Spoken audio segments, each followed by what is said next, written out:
खास करके जो कुर्सी पर हैं और जो कुर्सी पर नहीं है। जो नहीं है उनको कुर्सी पर आने का ललक है और जो कुर्सी पर है उनको कुर्सी जाने का डर लगता है। और यही वो कारण है जिसके चलते आप सीट शेयरिंग की बात को लेकर के आए हैं। दोनों ही गठबंधन में जब तक सीट शेयरिंग का समझौता नहीं होगा, मैं दावे के साथ कई बार कह चुका हूं, तब तक आप कोई भी गठबंधन का कोई भी नेता ये दावा करे कि मैं इसी गठबंधन में रहूंगा, तो उसमें दो ही लोग सिर्फ बचेंगे।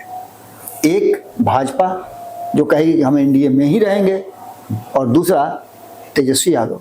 आपको याद होगा जब वो कांग्रेस छोड़ करके कांग्रेस के अध्यक्ष पद से हटे थे तो जदयू में गए थे। आज भी कांग्रेस में अशोक चौधरी के जानने वाले चाहने वाले कई लोग हैं।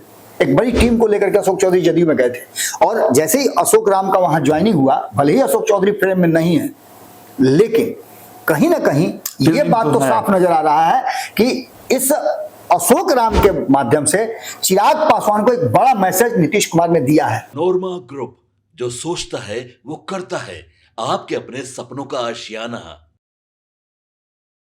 राजनीति अनिश्चितताओं का खेल है, कब कौन सा उलटफेर हो जाए इसकी कुछ पता नहीं होती है। देखिए इसी साल बिहार में विधानसभा का चुनाव होना है, सीट को लेकर हलचलें तेज हो गई हैं। देखिए इन्हीं तमाम मुद्दे पर हमारे साथ बातचीत करने के लिए बाबा हैं। सबसे पहला सवाल, देखिए जिस तरीके से विधानसभा चुनाव जो है वो नजदीक आते जा रही है, सीट शेयरिंग को लेकर खटपट हो रही है कहीं ना कहीं। देखिए सबसे बड़ी बात है दीपक कि जिस तरह से आप लोगों ने बिहार की राजनीति को समझने की कोशिश की है, आपसे अक्सर बात हमारी होती रहती है। जब आप में इच्छा जगती है ना किसी चीज़ को जानने की, तो आप चीज़ों को कई तरीके से उलट पलट के देखते हैं। राजनीति भी वही है। राजनीति में कई संभावनाएं आप तलाशते हैं, खास करके जो कुर्सी पर हैं और जो कुर्सी पर नहीं है। जो नहीं है उनको कुर्सी पर आने का ललक है, और जो कुर्सी पर है उनको कुर्सी जाने का डर लगता है। और यही वो कारण है जिसके चलते आप सीट शेयरिंग की बात को लेकर के आए हैं। दोनों ही गठबंधन में जब तक सीट शेयरिंग का समझौता नहीं होगा, मैं दावे के साथ कई बार कह चुका हूं, तब तक आप कोई भी गठबंधन का कोई भी नेता ये दावा करे कि मैं इसी गठबंधन में रहूंगा, तो उसमें दो ही लोग सिर्फ बचेंगे। एक भाजपा जो कहेगी कि हम एनडीए में ही रहेंगे, और दूसरा तेजस्वी यादव जो कहेंगे हम महागठबंधन में ही रहेंगे जी। इसके अलावे बाकी किसी भी दल का कोई भरोसा नहीं है कि वो गठबंधन में रहेगा कि नहीं रहेगा। ऐसा मैं क्यों कह रहा हूं, तो आप अच्छी तरह समझ रहे हैं, और हमारी जनता भी, हमारे दर्शक भी अच्छी तरह से जान रहे हैं। महागठबंधन से कभी अलग होने वालों में कांग्रेस का भी नाम रहा है। 2010 का चुनाव उठा के देख लीजिए। 2010 में कांग्रेस के साथ टाई अप नहीं हो पाया, सीट शेयरिंग का समझौता नहीं हो पाया, बिखर गई। दोनों अलग अलग चुनाव लड़े, परिणाम अब सबके सामने है। अभी आप ये देखा होगा दिल्ली में क्या हुआ। अरविंद केजरीवाल इंडिया गठबंधन का हिस्सा थे, क्या गठबंधन हुआ? नहीं हुआ। बिल्कुल दोनों अलग लड़े, परिणाम सबके सामने है। बिल्कुल उसी अंदाज में एनडीए गठबंधन में भी है। अब सबसे बड़ी बात है कि आज आपने हमको फंसा दिया है कि बाबा से जानिए। तो अगर हमसे आप जानना चाहते हैं तो मैं सीधी बात आपको यही कहूंगा कि निश्चित रूप से खटपट है, और महागठबंधन में खटपट इतना है कि महागठबंधन में सीटों को लेकर के जो परिस्थितियां बनी हैं, आपने जब भी सुना होगा तो ये नहीं सुना होगा महागठबंधन के किसी भी दल से कि कांग्रेस को इस बार 70 सीटें मिलेंगी।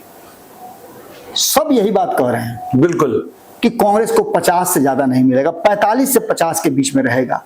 लेकिन कांग्रेस मान रही है क्या? वो 70 कह रही है। कांग्रेस तो कह रही है कि जो हमको 2020 में मिला था हमको उससे ज्यादा चाहिए, मेरी ताकत और बढ़ी है। भैया आप 23 को सीट पर लड़ते हैं, 3 को जीत के आते हैं, हमको 9 को सीट मिलता है तो हम आपके बराबर जीत के आते हैं। और नहीं तो एगो हमारा जो कैंडिडेट था उसको आप लोग उल्टा पुल्टा कर दिए तो 4 को होते ना जी। पप्पू यादव मिला दीजिए तो 4 न है। और पप्पू यादव आजकल देखिए कि कांग्रेस के दरवाजे पर खड़े मिलते हैं आपको, हर कार्यक्रम में उनको बुलाया जा रहा है। दैट मीन्स कि कांग्रेस के पास 4 उसके सांसद है।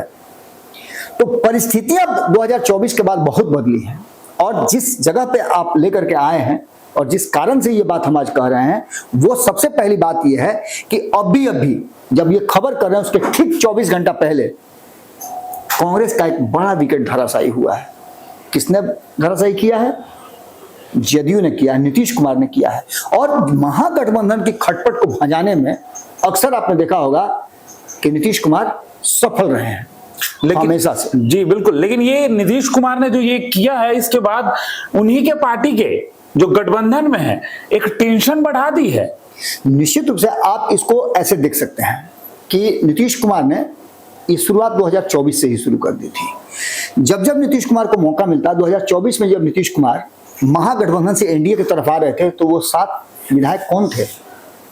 क्या वो एनडीए गठबंधन के थे? जी नहीं। या महागठबंधन के थे? महागठबंधन राजद तक को उन्होंने तोड़ा, और राजद में भी मैंने आपके साथ खबर किया तो बताया भी था बिल्कुल कि राजद में जब यादव को तोड़ लिया नीतीश कुमार ने, तो नीतीश कुमार को चाणक्य कहने में दिक्कत आपको क्या है भाई? नीतीश कुमार का अगर एक भी ये मस्तिष्क का उनका एक भी नस अगर उसमें खून जाता होगा, तो नीतीश कुमार बिहार की राजनीति पर बड़ी भारी हैं। उनके राजनीति और उनके जो पैंतरे हैं वो समझ कोई नहीं पाएगा। इसी को समझाने के लिए आज हम आपके सामने आए हैं। देखिए, सबसे बड़ी बात यह है कि नीतीश कुमार को अगर सबसे ज्यादा डैमेज किसी ने किया था 2020 में, तो किसने किया था? चिराग पासवान ने। जी। चिराग पासवान के आज के बयान उठा के देख लीजिए आप।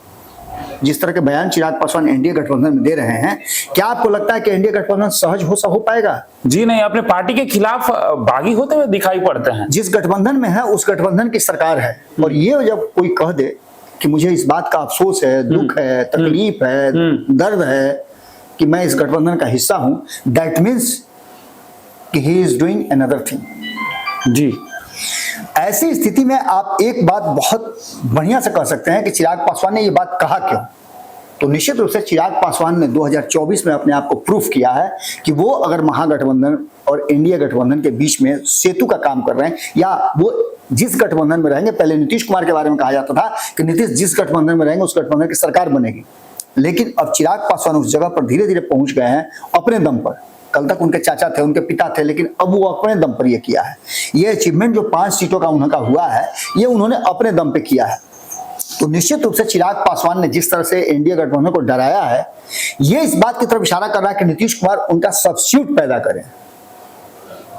अब बीच में आप एक बात और समझ में आपको आई होगी, पिछले 72 घंटों से एक खबर चल रही थी मुकेश सहनी को लेकर के। दिल्ली गए, बिल्कुल 60 सीट मांग के गए हैं, बिहार में मांगा 60 सीट और सीधे दिल्ली चले गए। तेजस्वी यादव और किसी ने अपोज किया हो, उससे पहले ही वो दिल्ली चले गए, और दिल्ली में ये खबर आ गई कि उनकी भारतीय जनता पार्टी के शीर्ष नेतृत्व के लोगों से बात हो रही है। बिल्कुल। एक तरफ ये बात चिराग पासवान का कहना बिहार वाली बात को लेकर के, दूसरी तरफ मुकेश सहनी का उधर पलटी मारना, और 2024 में ये बात कहना जब ये संभावनाएं थी कि मुकेश सहनी को भी महागठबंधन में ऐसे, माफ कीजिएगा, एनडीए गठबंधन में लाया जाएगा, तो उनका सबसे पहला शर्त था कि जितना चिराग को दीजिएगा उतना सीट हमको चाहिए, और यहीं आकर के उनका गठबंधन नहीं हो पाया था। वही पेज फंस रहा। तो आप एक बात समझिए, ये दोनों जो एक जगह खड़े हैं जी, तो ये बात तो समझ में आ रही है ना कि कहीं ना कहीं मुकेश सहनी और चिराग पासवान के बराबर अपने आप को मुकेश सहनी समझते हैं, या उनसे बेहतर समझते हैं, या चिराग पासवान मुकेश सहनी को कुछ नहीं समझते हैं। हालांकि अभी भी मुकेश सहनी को अपने आप को प्रूफ करना है। लोकसभा में उनको 3 सीटें मिली थी 2019 में, नहीं जीत पाए, एक भी, बुरी हार हुई। 2024 में भी 3 सीटें मिली, बुरी हार हुई। लेकिन चिराग पासवान ने हर बार अपने आप को प्रूफ किया, 2014, 2019 और 2024 जी, ये तीनों चुनाव में चिराग पासवान आगे से लीड किया, फ्रंट से लीड किया उन्होंने। क्योंकि 2014 में भी जब रामविलास पासवान जिंदा थे, तब चिराग पासवान ने उनको मजबूर किया था कि वो यूपीए नहीं बल्कि एनडीए की तरफ रहें। बिल्कुल। और ये ओपन उन्होंने कहा भी था, और एनडीए गठबंधन ने इस बात को स्वीकार भी किया था। वहीं नरेंद्र मोदी ने ये बात कही भी थी कि मुझ पर भरोसा करने वाला ये चिराग है, और तभी से उनको हनुमान का दर्जा मिला। मोदी के हनुमान। बिल्कुल। अब जो वर्तमान परिस्थिति बनी है उसमें एक भगदड़ की स्थिति है दोनों ही गठबंधन में। आप ध्यान रखिएगा कि जैसे अब उपेंद्र कुशवाहा की बात ले लीजिए। उपेंद्र कुशवाहा पिछले चुनाव में कितनी सीटों पर लड़े थे? उपेंद्र कुशवाहा 130 सीटों के आसपास लड़े थे। आज के डेट में क्या उपेंद्र कुशवाहा को 130 सीटें मिलेंगी क्या 2024 में? दिखाई तो नहीं, 6 से 7 सीट से ज्यादा नहीं मिलता दिखाई दे रहा है।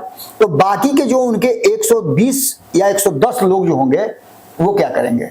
विद्रोह करेंगे। उसी तरह से चिराग पासवान 140 सीट पे लड़े थे, वो क्या करेंगे? वो भी विद्रोह करेंगे। तो चिराग पासवान और मुकेश सहनी को यदि आप रख दीजिए तो बाकी के जो दोनों गठबंधन है, चाहे एनडीए हो या इंडिया गठबंधन हो, शुरुआत फिर मैं वहीं से करता हूं।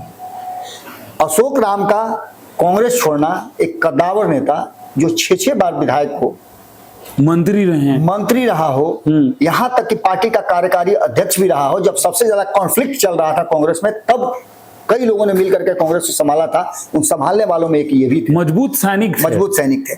लेकिन ऐसा क्या हुआ कि इनको छोड़ने की जरूरत पड़ी? ये 2024 से कहानी चल रही है। एक तरफ कांग्रेस अपने आप को रिवाइव कर रही है, अपने पुराने लोगों को एक साथ ला रही है, और आपने देखा होगा कि कांग्रेस जिस तरह से टेंशन दे रही है अपने महागठबंधन के जो वरिष्ठ लोग हैं या साथियों को कि मैं एक भी सीट कम बेसी करने वाला नहीं हूं, जरूरत पड़ी तो मैं कोई फैसला ले सकता हूं। आप अभी वर्तमान में आप कृष्णा अल्लावरू की बात कर लीजिए, राजेश राम की बात कर लीजिए जी, इन दोनों की बात से आपको पता चल जाएगा कि कांग्रेस किस फेज में चल रही है। कांग्रेस को ऐसा लगता है कि उसका जनाधार बढ़िया है, और मैंने पहले भी आपको बताया कि 2024 में उसके प्रदर्शन के आधार पर जितना बेहतर प्रदर्शन उसने किया है बनिष्पत राष्ट्रीय जनता दल, उसका हक बनता है कि ये करे, बिल्कुल। लेकिन राजेश राम के होते हुए, एक दलित के होते हुए दूसरे दलित का छोड़ करके जाना, और ये तब जाना जब चिराग पासवान उस एनडीए गठबंधन का हिस्सा है और नीतीश कुमार उससे डर रहे हैं।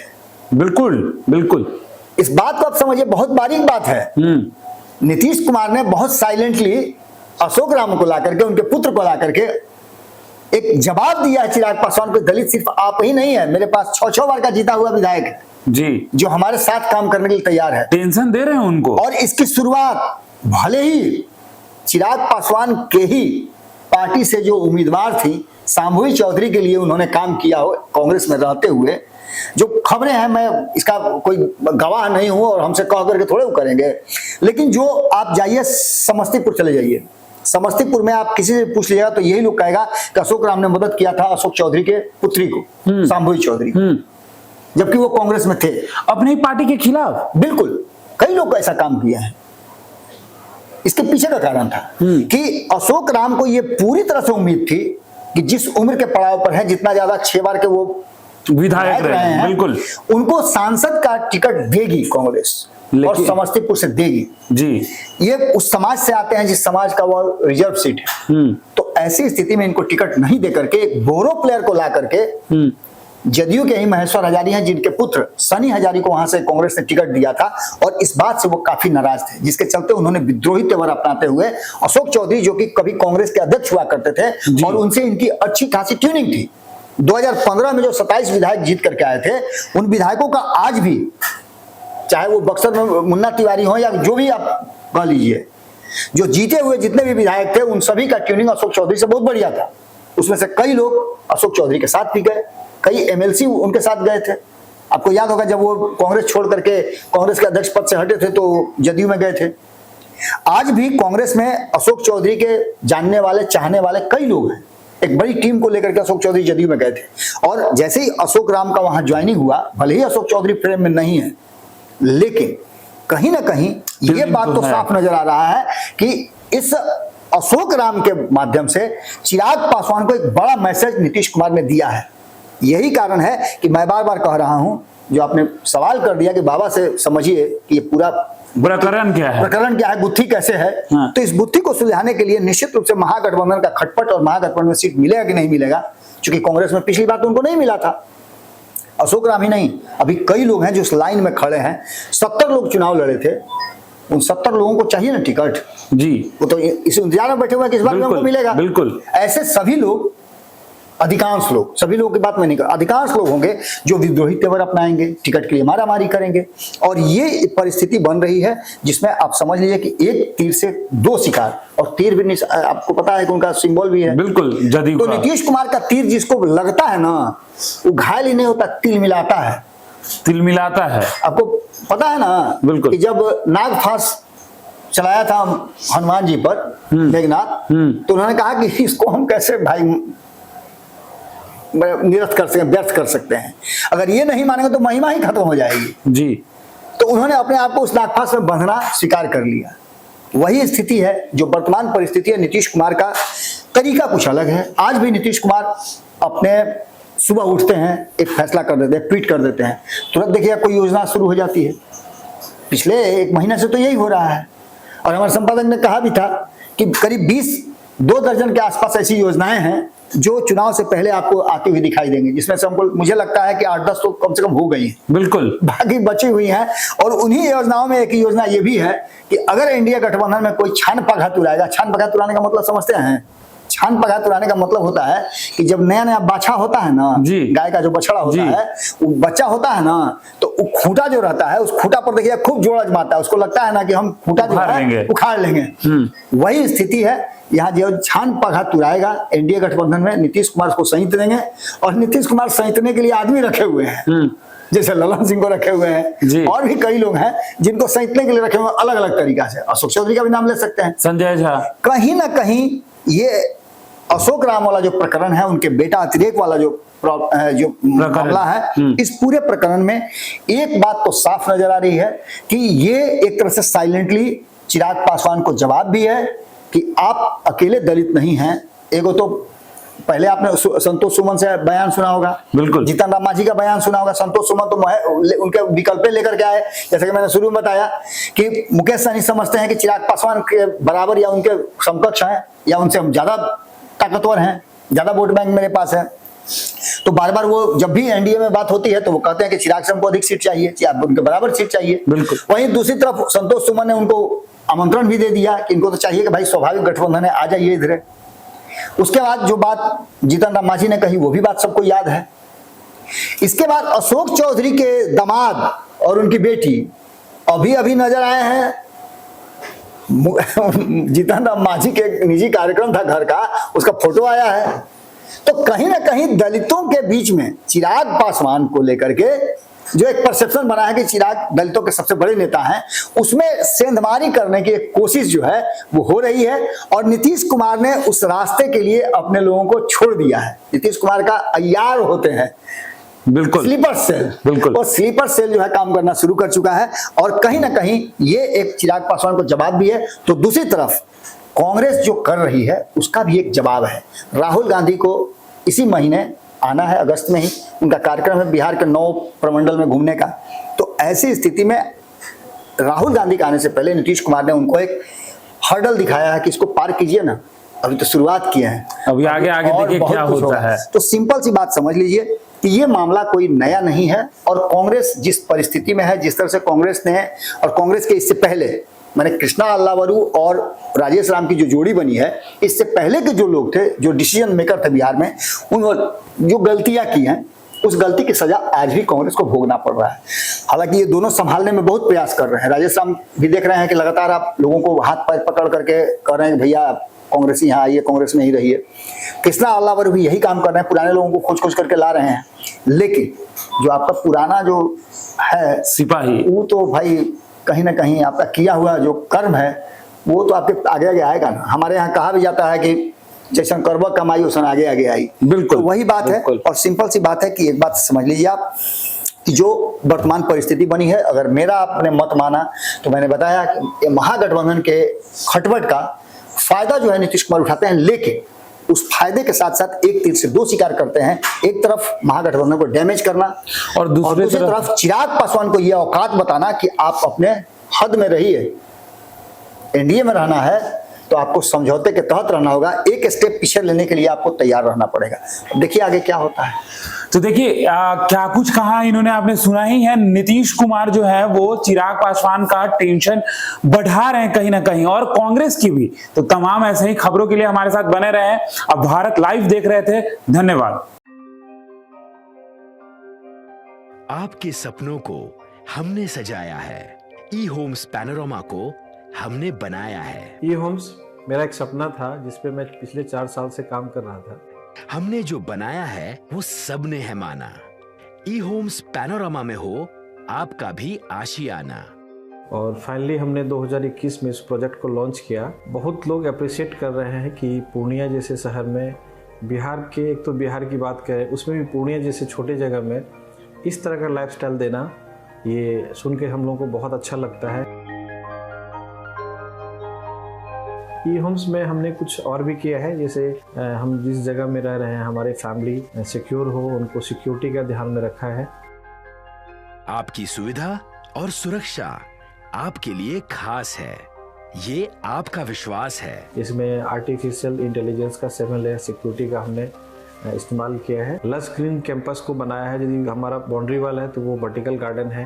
ये जितनी भी फैसिलिटी होता है एक इंटरनेशनल टाउनशिप में ई होम्स है, ये हम लोग विश्वास नहीं कर पा रहे हैं। जो भी हमारे मित्र दोस्त या जो भी हमारे बाहर के बाहर आते हैं तो हम लोगों को बहुत अच्छा सुनने को मिलता है और बहुत अच्छा क्रेडिट मिल रहा है। वो सारा हमने सिर्फ एक बिल्डिंग नहीं बनाया, हमें एक बहुत अच्छा लाइफस्टाइल दिया ई होम्स में, और मेरा एक सपना था जिसको मैं आज फुलफिल होते हुए देख पा रहा हूँ। ये आपका आवास है। ई होम्स पैनोरामा में अब आपका निवास है। E homes Panorama, luxurious lifestyle redefined. Panorama group, जो सोचता है वो करता है। अगर ये वीडियो पसंद आई और वह बिहार के राजनीति और बिहारियत से सरोकार रखेनी तो सब्सक्राइब बटन दबा के चैनल के सब्सक्राइब कर ली। ओजे एगो घंटी बा, ओकरा बटन दबा देला से कुल सटीक और मारक खबर रुआ मुफ्त में मिल जाई। अगर रुआ पत्रकारिता के हमनी के नया प्रयोग में सहयोग कर चाहतानी तो ज्वाइन बटन दबा दी। पेटीएम नंबर नोट कर ली 9386 816 700।